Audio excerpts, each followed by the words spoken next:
Eligible rendah tapi bisa masuk UGM, salah satu PTN terfavorit di Indonesia. Kok bisa sih? Gimana sih cara hitung presentasinya? Nah, kita bahas di video kali ini ya.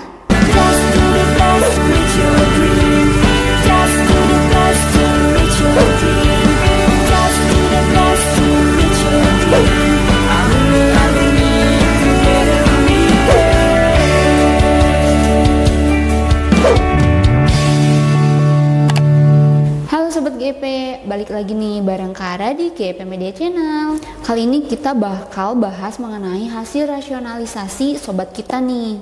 Dia itu mau masuk kehutanan UGM dan juga konservasi sumber daya dan ekowisata IPB. Nah, kita bakal rasionalisasi satu-satu ya. Nih, yang pertama kita rasionalisasiin dulu untuk kehutanan UGM dulu ya. Nah, bisa kalian lihat di sini ada parameter pendukungnya, yaitu ada mata pelajaran pendukung, lalu akreditasi sekolah, lalu ada alumni, ada sertifikat, ada domisili, ranking paralel, dan juga nilai rataan selama 5 semester. Nah, kita bisa lihat untuk sobat kita ini, dia mata pelajaran pendukungnya cukup sesuai, yaitu di 7%. Lalu akreditasinya A, akreditasi sekolahnya A, dan mendapatkan 10%. Lalu untuk alumninya, dia memiliki alumni yang sama di PTN yang sama lebih dari 5 orang, jadi dia mendapatkan 20%. Lalu untuk sertifikatnya, dia punya nih sertifikatnya 1, jadi dia mendapatkan 8%. Lalu untuk domisilinya, karena tidak satu domisili, maka mendapatkan 5%. Nah, ranking paralelnya nih, dia itu ranking paralel rendah di 82. Jadi dia itu mendapatkan 4%. Selanjutnya nilai rataan 5 semester. Dia mendapatkan nilai rata-rata di 91, jadi mendapatkan 20%. Lalu setelah kita hitung, maka dia mendapatkan 74%. Untuk 74% itu peluangnya adalah sedang. Nah, bisa kalian lihat nih, untuk peluang besar itu di atas 75%. Lalu untuk peluang sedang itu di antara 61 sampai 74%. Lalu untuk peluang yang kecil itu di bawah 61%.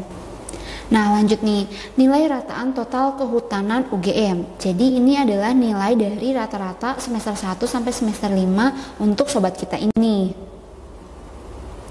Dia itu mendapatkan nilai rata-ratanya di 91. Nah, bisa kalian lihat di sini mata pelajaran pendukung untuk kehutanan UGM itu adalah biologi.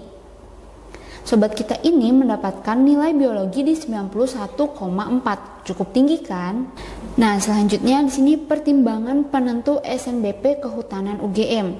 Daya tampung pada tahun 2024 adalah di 96 orang. Dengan keketatannya itu 5,77%, yang artinya jurusan ini cukup ketat ya.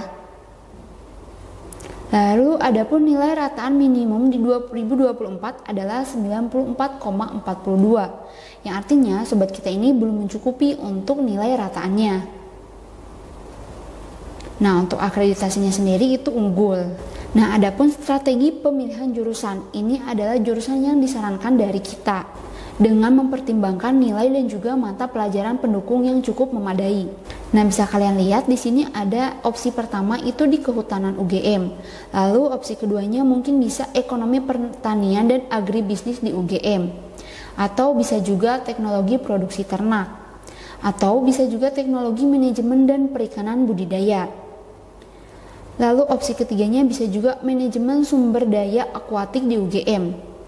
Atau teknologi produksi ternak di IPB. Atau bisa juga untuk opsi pertama itu kehutanan UGM dan yang keduanya teknologi manajemen dan perikanan budidaya. Nah, untuk opsi 6-nya itu adalah prodi lain di PTN yang sedomisili. Lalu untuk perkembangan mata pelajaran pendukung, berdasarkan grafik perkembangan nilai mata pelajaran pendukung pada semester 1 hingga semester 5, dipeloreh bahwa nilai cukup mendukung karena tidak ada yang turun signifikan dan tidak ada yang naik signifikan di luar batas kewajaran. Mata pelajaran pendukung untuk pilihan jurusan ini cukup memadai. Oke, lanjut nih, kita rasionalisasiin untuk jurusan konservasi sumber daya dan ekowisata IPB. Jadi yang kedua itu dia mau ambil konservasi sumber daya dan ekowisata IPB nih. Nah, untuk mata pelajaran pendukungnya dia juga cukup sesuai, maka di 7%. Lalu untuk akreditasi sekolahnya itu A. Untuk alumninya karena sama lebih dari 5 maka dapat 20%. Lalu untuk sertifikatnya karena dia memiliki satu sertifikat maka dapat 8%. Untuk domisilinya karena satu domisili jadi dapat di 10%. Nah, untuk ranking palarennya karena dapat di 82 maka dapatnya 4%. Dan nilai rataan 5 semesternya yaitu 91 tadi dia dapat di 20%. Untuk totalnya yaitu 79%. Jika kita lihat dari sini, dari data ini, maka untuk peluangnya adalah peluang cukup besar. Kita lihat nih, pertimbangan penentu SNBP konservasi sumber daya dan ekowisata di IPB. Nah, untuk daya tampungnya pada tahun 2024 itu di 56 orang. Untuk keketatannya di 14,4%, yang bisa dibilang jurusan ini cukup longgar ya daripada jurusan kehutanan di UGM tadi. Lalu untuk nilai rataan minimumnya itu di 91,43. Dan akreditasinya itu unggul ya. Nah, ada pun beberapa jurusan nih yang kita sarankan. Yang pertama ada konservasi sumber daya dan ekowisata IPB, itu jurusan yang dia pengenin. Lalu yang kedua ada ekonomi pertanian dan agribisnis di UGM. Lalu ada teknologi produksi ternak IPB. Lalu ada teknologi manajemen dan perikanan budidaya di IPB. Lalu ada manajemen sumber daya akuatik UGM. Ada teknologi produksi ternak IPB. Atau opsi satunya konservasi sumber daya dan ekowisata IPB, dan opsi keduanya teknologi manajemen dan perikanan budidaya di IPB. Nah, untuk opsi 6-nya yaitu prodi lain di PTN yang sedomisili. Nah, kita lihat untuk perkembangan mata pelajaran pendukungnya.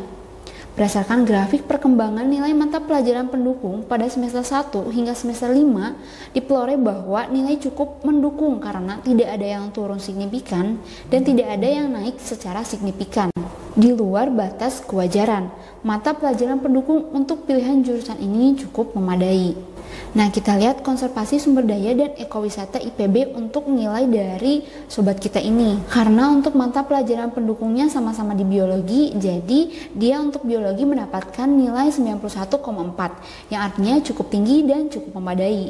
Nah, adapun saran prodi dari kita nih, jurusan yang diinginkan siswa itu yang pertama ada kehutanan di UGM, lalu yang kedua ada konservasi sumber daya hutan dan ekowisata di IPB. Nah, adapun beberapa saran dari kita yaitu ada ekonomi pertanian dan agribisnis UGM, lalu ada manajemen sumber daya akuatik di UGM, lalu ada teknologi produksi ternak di IPB, dan juga ada teknologi manajemen dan perikanan budidaya di IPB. Nah, kita lihat analisisnya nih. Berdasarkan komponen penilaian SNBP 2024, kamu memiliki peluang lolos yang sedang di kehutanan UGM dan konservasi sumber daya dan ekowisata di IPB. Nah, berdasarkan faktor pertimbangan penentu SNBP, nilai rataan total kamu belum mencukupi nilai rataan minimum yang diminta oleh jurusan kehutanan UGM maupun di konservasi sumber daya dan ekowisata IPB. Nilai rata-rata keseluruhan kamu lebih rendah 2,58 dari nilai rata-rata yang diminta kehutanan UGM, dan lebih rendah 0,43 dari nilai yang diminta jurusan konservasi sumber daya UGM, dan lebih rendah 0,43 dari nilai yang diminta jurusan konservasi sumber daya dan ekowisata di IPB.